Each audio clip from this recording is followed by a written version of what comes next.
পড়াশোনার পাশাপাশি শিক্ষার্থীদের খেলাধুলায় মনোযোগী করতে বার্ষিক ক্রীড়া পুরস্কার বিতরণ এবং ইসলামিক সাংস্কৃতিক অনুষ্ঠানের আয়োজন করেন আল হামিম ইনস্টিটিউট। আল হামিম ইনস্টিটিউটের প্রতিষ্ঠাতা এস এ ফ্যামিলির চেয়ারম্যান মোহাম্মদ শাহ আলমের সভাপতিত্বে অনুষ্ঠানটি শুরু হয়। তিনি বলেন, আলোকিত মানুষ গড়ার প্রত্যয় নিয়ে ব্যবসা নয়, বিবেকের দায়বদ্ধতা থেকেই এই প্রতিষ্ঠান তৈরি করেছি। চট্টগ্রামে একটা ব্যতিক্রমধর্মী শিক্ষা প্রতিষ্ঠান। আমরা আলোকিত মানুষ গড়ার প্রত্যয় নিয়ে নৈতিকতাবোধ সম্পন্ন জাতি গঠনের জন্য আমাদের এটা একটা প্রয়াস। এটা আলহামদুলিল্লাহ বিগত 3 বছরের মধ্যে আমরা চট্টগ্রামের মধ্যে একটা মোটামুটি আলোচনা সৃষ্টি করতে পেরেছি। আল হামিম ইনস্টিটিউট চট্টগ্রাম নগরীর বুকে অল্প সময়ে যে সুনাম অর্জন করেছে তা ধরে রাখতে এবং নীতি নৈতিকতার অবক্ষয় থেকে বের হয়ে আসার পরামর্শ দেন অনুষ্ঠানের প্রধান অতিথি চট্টগ্রাম জেলা ক্রীড়া সংস্থার সাধারণ সম্পাদক আলহাজ আজম নাসির উদ্দিন। আমাদের নিম্নমুখী হচ্ছে, যেটা জাতি হিসাবে দেশটা আমাদের জন্য এলাও নেই। তা এই যে নীতি নৈতিকতার যে অবক্ষয়, সে অবক্ষয় থেকে আমাদেরকে বেরিয়ে আসতে হবে এবং অবক্ষয় রোধ করতে হবে।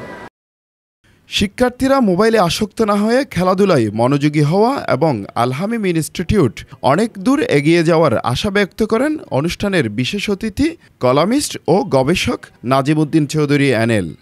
একটি আধুনিক ইউনিভার্সিটি করার জন্য তো আল হামিম ইনস্টিটিউট নগরীর বুকে অল্প সময়ের মধ্যে সাড়া জাগিয়েছে। পড়াশোনার পাশাপাশি শিক্ষার্থীদের খেলাধুলায় মনোযোগ সৃষ্টি করতে হবে, না হয় তারা মোবাইলের প্রতি আসক্ত হয়ে পড়বে।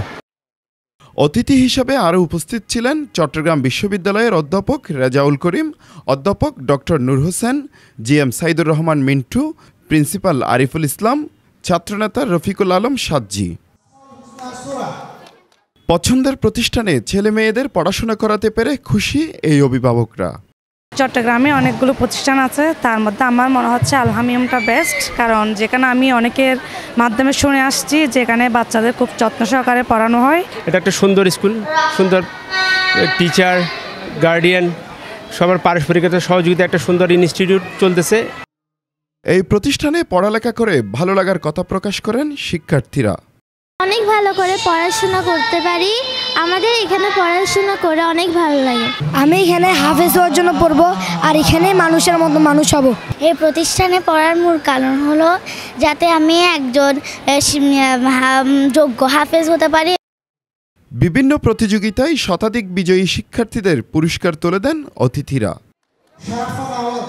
হোসাইন আব্বাস, বাংলাধারা।